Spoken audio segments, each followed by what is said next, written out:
Magandang hapon, Pilipinas at buong mundo.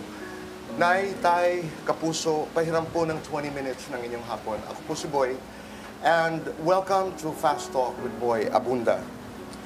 Kasalukuyan tayo po ay napapanood live dito po sa Heritage Park sa Taguig City.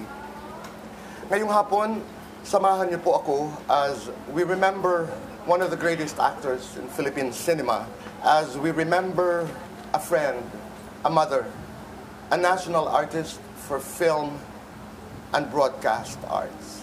Huling araw po ito ng lamay ni Ate Guy dito sa Heritage Park. Bukas, ang kanyang mga labi ay dadalhin na po sa Manila Metropolitan Theater, kung saan gaganapin po ang State Necrological Service in honor of her life and her body of work. Itong hapong ito ay tungkol sa pamamaalam, pagpapasalamat, at pagbibigay-pugay. At Ate Guy, alam kong nanonood ka lamang sa amin. Pero itong aming munting programa ngayong hapon ay para sa'yo. Panoorin niyo po ito, Naitay, kapuso. Noon, ngayon at magpakailanman, buong puso kong ipinagmamalaki na ako ay isang Noranian. Kagaya ko, bahagi si Nora Honor sa buhay ng maraming Pilipino. Sa bawat papel na kanyang ginampanan, sa bawat awitin na kanyang kinanta. At sa kanyang mga mata, nakikita natin ang ating mga sarili sa kanya. Minahal natin si Ate Guy, hindi lamang dahil sa kanyang natatanging husay, kundi dahil tinuruan niya tayong mangarap. Ang natutunan ko po talaga sa kanya, huwag kalilimutang batiin ang pinakamataas hanggang sa pinakamababang tao sa set. Wala po siyang pinipili. Hindi siya yung artista na mahirap lapitan. Ang sabi ko nga nung araw, pagka si Nora halimbawa, wala nang matirhan. May kapraso kami lupa. Pwede ko siyang ipagpatayo ng kwarto doon. Ganon ko siya kamahal. Mahirap yung tinahak niya, kumbaga, para hindi lahat magagawa yun. Mabait siya sa mga fans eh. Mabait siya, sobrang mahal siya, matulungin. The fact na mahal niya ang tao, mahal niya ang taong bayan, mahal niya ang role at pinoportray niya, at makatotohanan niya ang ginagawa. Siyempre, Guy is the biggest superstar of our nation. Sa pagpanaw ni Ate Guy, malaking puwang ang kanyang iniwan na hindi mapupunan ni numan. Pero hindi maglalaho ang kanyang kinang. Dahil ang kanyang alaala ay patuloy na magniningning sa puso nating lahat. Ako po si Nora Honor at ako po ay isang Pilipino. Paalam, Ate Guy. Kasama ho natin ngayong hapon ang mga anak ni Ate Guy. Please welcome Kenneth, Kiko, Matet, Lot, and Ian. Maraming salamat sa inyong pagbibigay nitong pagkakataon sa amin na kayo makausap. This is a show I didn't imagine I would ever do.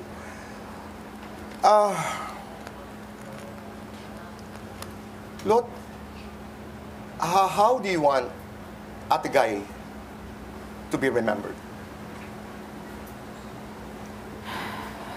With the body of work that Mom has, that's already a legacy that she left na walang makakatapat nun, Tito Boy. So,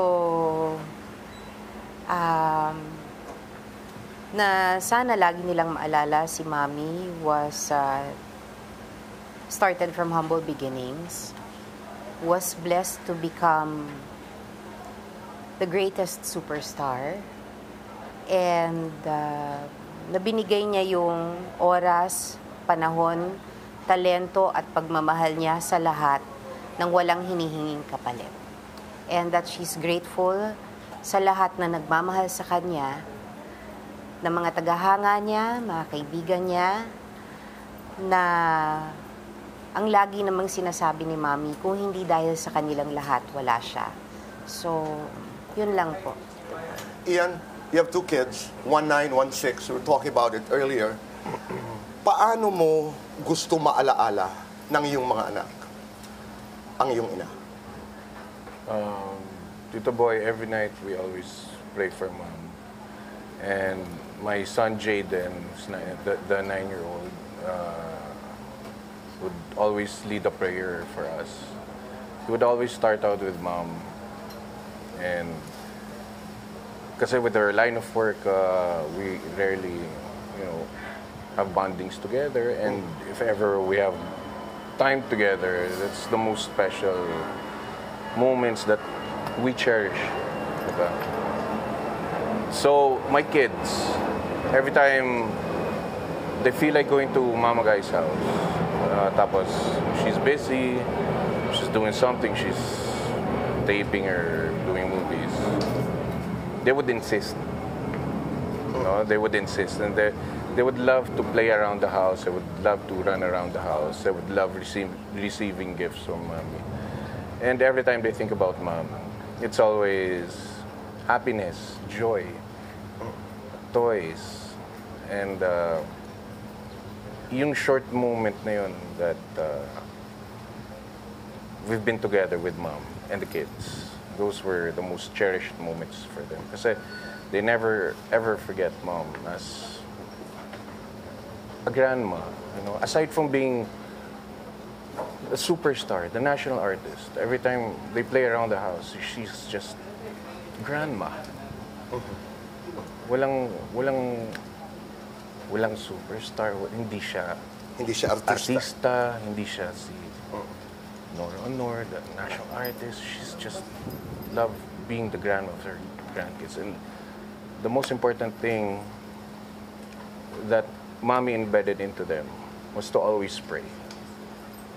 Always have faith and keep your peace at all times.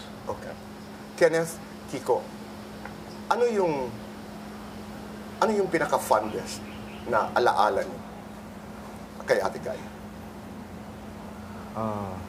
Actually, marami po, Tito Boy. Kasi si Mami,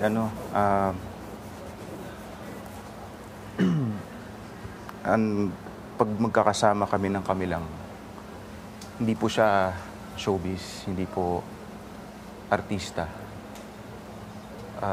Parang yung normal lang na tao. And nanay siya. So, yung mga moments na ganun is yun yung pinakamahalaga sa amin. Ano siya? Mahilig magpatawa? Makwento?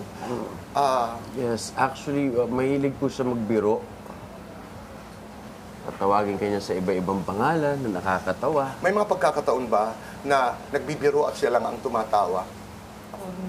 Parang Depende Depende sa joke. Kasi meron akong mga karanasan na gano'n, Ate Guy. Yung para bagang, ba't hindi ka tumatawa? She had those moments. Depende sa mood. Depende po. Sa mood. May matindi ang mood swings si Mami. Opo. Ako naman, I don't wanna make excuses. Pero parati kong sinasabi, that's why she was who she was. Kasi hindi siya ordinaryo. And I don't apologize for being a rabid fan of your mother. I don't. Tet, ikaw, paano mo maaalala ang iyong ina?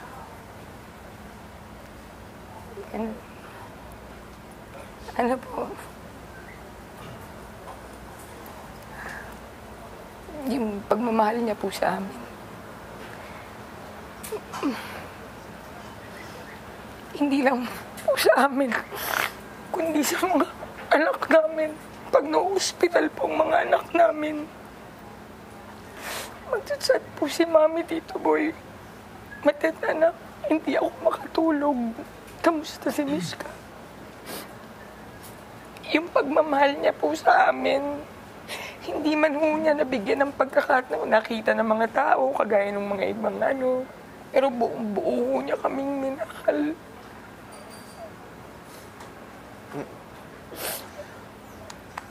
Lot, can you take me back to your last conversation with Mom? Alam niyo po, Tito Boy, si Mami kasi ayaw niya na nag-aalala kami sa kanya. So, minsan yan, well, hindi minsan. Bro. Sa lahat ng pagkakataon na masama ang pakiramdam niyan o may iniinda, hindi talaga pinaparating sa amin. So, pag nalalaman ko, ako ang naghahanap sa doktor niya para makausap namin.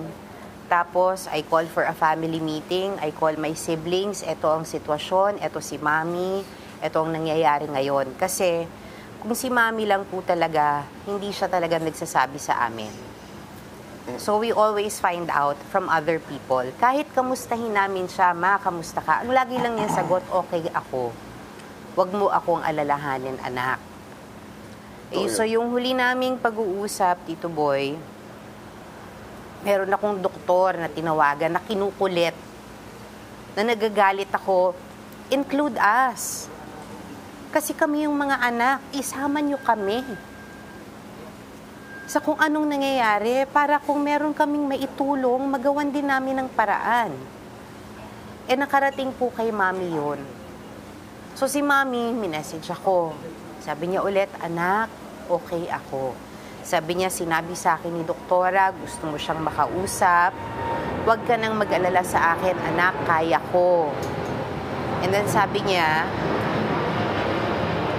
basta yung mga apo ko, proud na proud ako sa kanila, mahal na mahal ko kayo, mahal ko kayo ng mga kapatid mo. Sabi ko, syempre po, kami naman, Tito Boy, kami na yata ang pinakamasunurin ng mga anak, sa totoo lang. Kung ano po ang sinabi ni Mami, yun lang din talaga ang sinusunod na amin. So kung may pagkakataon po na makasingit kami at para makaalam ng mga detalye, ginagawa talaga namin and we let each other know. So, ganun po talaga. I mean, that's how our life was when Mom was with us. Okay. So, nung nag-usap kami nung huli, sabi ko, okay, Ma, I respect your wishes. Kasi ayoko din siyang magalit sa amin. Dahil alam niya na makulit ako eh. Kinukulit ko yung mga doktor niya. Kinukulit ko kung sino ang kailangan kulitin para malaman kung anong nangyayari sa kanya. Ian, how was that last conversation? Last conversation was a little bit different from my ate. Because instead of talking like verbally, she was at the hospital already. But I messaged her because I found out about it. Like what Ate Lot said, she doesn't want us to know. She's in the hospital. She was rushed there. So, kami, since we always find out from sources, we would just ask her how she is. Pero we're not gonna let her know that we know. Diba? Parang, so nag-message siya, nagbigay siya ng quote regarding the relationship between a mother and her children and her grandchildren. What was that? Can I? Yeah. Do you mind? So, it says, Panginoon, kahit saan man mapunta ang aking mga anak, pakiusap, hawakan mo sila, protektahan sa lahat ng panganib at palaging ihatid silang ligtas pa uwi. And I love you, Ma. It says here, I replied. Sabi niya, mag-ingat kayo lagi, ha? Lalo mga bata, pasensya na at wala si Mami dyan. Pag kailangan niyo ako, gabayan nawa kayo lagi. Kamusta na mga bata, mga anak namin, kiss at hug mo na lang ako sa kanila. Tapos, please, salamat. Ingatan nawa lagi. God bless. Maraming salamat yan. Kenneth, Kiko, Mater, kung meron kayong ipagpapasalamat, salamat, Ma, patawad, Ma, paano niyo ito gagawin? Maririnig po natin yan sa pagbabalik po ng Fast Talk with Boy Abunda. Kami nagbabalik po dito sa Fast Talk with Boy Abunda. Live po kami dito sa Heritage Park sa Taguig City, kung saan ang mga labi ni Ate Guy ay nakahimlay. Kenneth, Kiko, umpisa natin. Kung kayo magpapasalamat at hihingi ng tawad sa mama, mabilisan lamang, how would you do it? Ako po, nagte-thank you ako dahil syempre kung hindi po sa kanya, wala ako dito. Hindi sila yung mga kapatid ko. Kasi mahal na mahal namin sa Boy. Kung magpatawag at hingi ng patawad, siguro po dahil yung mga huling oras niya wala kami doon. Na sana nandun kami, yakap namin sa kausap. Nasabi yung mga gusto sabihin. Pero ito na po ngayon eh. You just need to accept. Kiko, ikaw?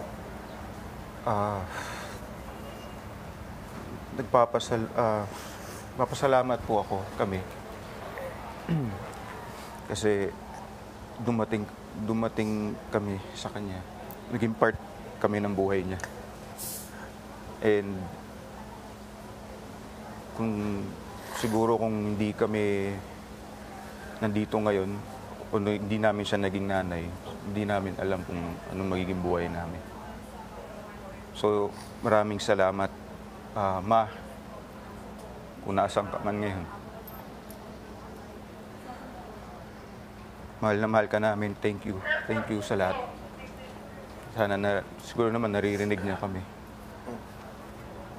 And sana lang naging matagal pa yung pagsasama namin. Masyado kasing naging mabilis. Dami pa namin pag-uusapan sana. So yun lang po. Magkat ikaw. Salamat at sorry. Salamat po, Mami, kasi naparamdam niya po rin kahit sa sarili niyang paraan. Naparamdam niya po sa amin lahat, bawat isa. At sa mga anak po namin, kung gano'n niya po kami kamahal. Maraming salamat. Naramdaman po namin pagmamahal. Ni Nora Aunol. Yun po. Sorry.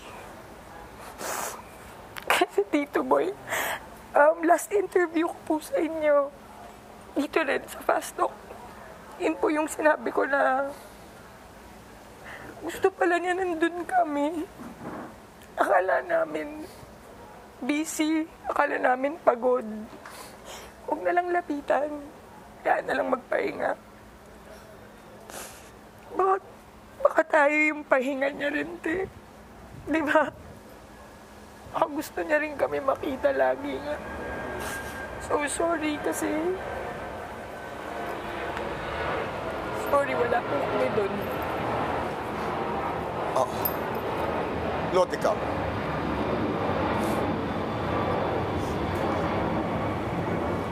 Tito Boy, na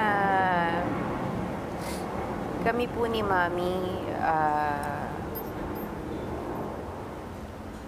wala na rin po. Lahat po kasi nasabi ko sa kanya eh. Lahat ng nararamdaman ko, lahat alam po ni Mami, and alam ko din yung nararamdaman niya. Salamat sa lahat ng naituro niya sa aming kabutihan. Salamat sa lahat ng pagmamahal na ipinaramdam niya sa amin. Sabi ko nga po, sino bang mag-aakala na kami, apat, tapos si Ian, magiging isang pamilya, hindi ba? Sino bang mag-aakala na ang isang munting batang babae na nagbebenta lang ng tubig sa riles ng tren ay magiging isang sikat na superstar na mamahalin ng lahat. So, this was all designed by the heavens above. Yeah. And I'm just grateful to be part of it. Yan, ikaw. Yes, katulad po sinabi ni Ate Tuboy, nasabi na namin lahat, na-express na namin lahat, pinaintindi na namin lahat sa kanya. I mean, there's no stone unturned when it comes to our conversation with Mom. But the only lesson, aside from everything that has happened, whether be it good or bad, is always whatever happened in the past. Kahit masakit, sobrang sakit, pinakamasakit, sobrang saya, lahat yun.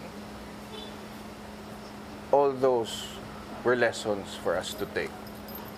And we'll have to learn how to leave the emotional baggage aside. Yeah. And leave it in the past.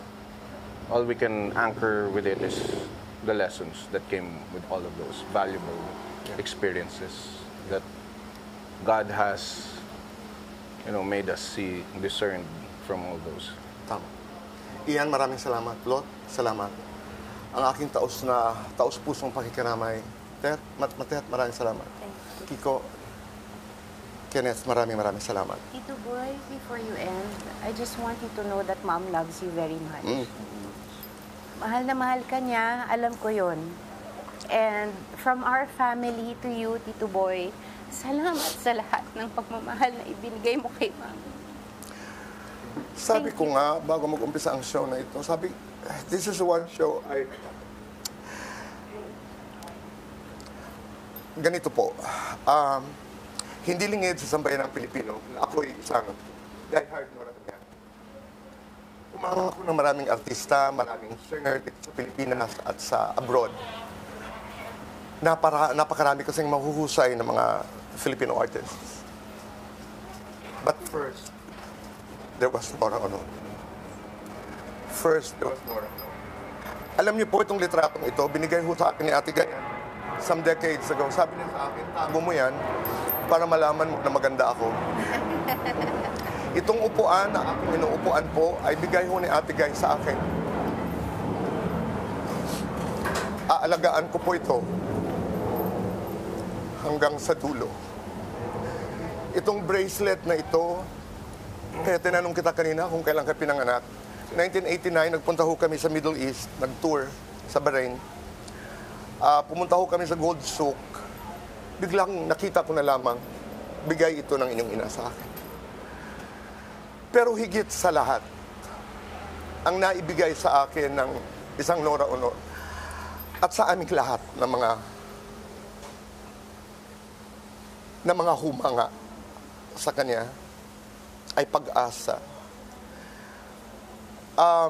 I was introduced to the business and I probably got into the business because of her. At parati kong sinasabi, I'm able to do what I do today because I was and I am a fan. Kaya Ate Gay, maraming salamat. Ako'y hihingi din ng tawad. I had a very special relationship with your mother. I had a very, very special relationship. Alam ko, naririnig ko lahat yung sinasabi ninyo. Mga pribadong pag-uusap, difficult conversations, happy conversations, mga pag-uusap na umiiyak, tumatawa, pero mahaba ang aming pinagsamahan. Proud ako kasi alam ni Ate Gay, hindi ako bumitaw. Hindi ko alam kung bakit, even during her last moments, I knew you were there. Parang pinagtagpo tayo lahat ng tadhana, parang bakit dumadating sa iyo ang balita? Alam ko, nothing happens by accident. I say thank you to Ate Gay, not only because para sa akin she was the most brilliant actor in Philippine cinema, but because she was a friend. And I am sorry that I was not always there. I am sorry, katulad ng sinasabi ninyo, kasi ayaw talaga niya. She didn't want to be fuzzed over. Hanggat kaya titindig. Hanggat humihinga, ayaw niyang may pumupunta sa kanya. And I understood that. I respected that. Kaya,